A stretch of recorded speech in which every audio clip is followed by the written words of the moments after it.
to meet you. Hey, can I call you Joe? Okay, good. Thanks. Governor Sarah Palin seemed to take charge of the debate from the start. With all eyes on her and some expecting an onstage meltdown, Palin's performance far exceeded expectations.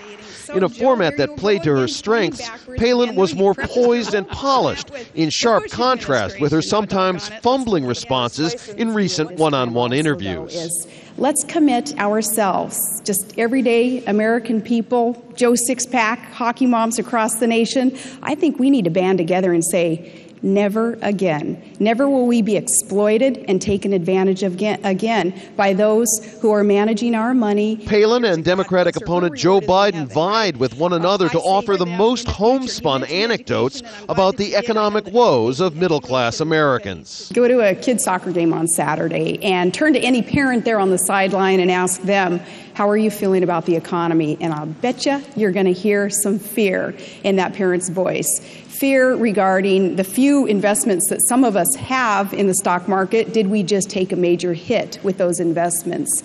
I was recently at my local gas station, asked a guy named Joey Danko, I said, Joey, how much it cost to fill your tank? You know what his answer was? He said, I don't know, Joe. I never have enough money to do it. The middle class needs relief, tax relief. They need it now.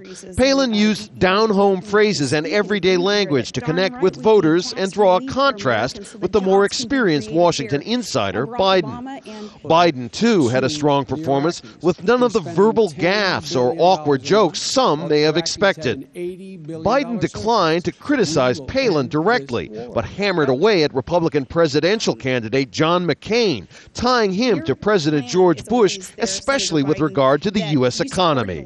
We let Wall Street run wild. John McCain, and he's a good man, but John McCain thought that the answer is that tried and true right Republican response, deregulate. One of the hardest clashes was over the war in Iraq.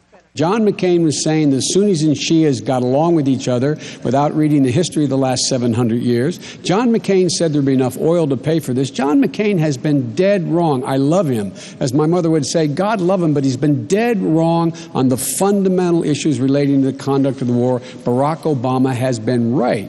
They're the facts. Your plan is a white flag of surrender in Iraq, and that is not what our troops need to hear today, that's for sure, and it's not what our nation needs to be able to count on. You guys oppose the surge. The surge works. Barack Obama still can't admit the surge works. We'll know when we're finished in Iraq, when the Iraqi government can govern its people, and when the Iraqi security forces can secure its people. And our commanders on the ground will tell us when those conditions have been met. Although Palin did seem to lose focus somewhat during the later stages of the debate, Republicans, by and large, were pleased with her performance. Now, pollsters are hard at work trying to figure out how well the show played among American voters. Rob Reynolds, Al Jazeera, St. Louis, Missouri.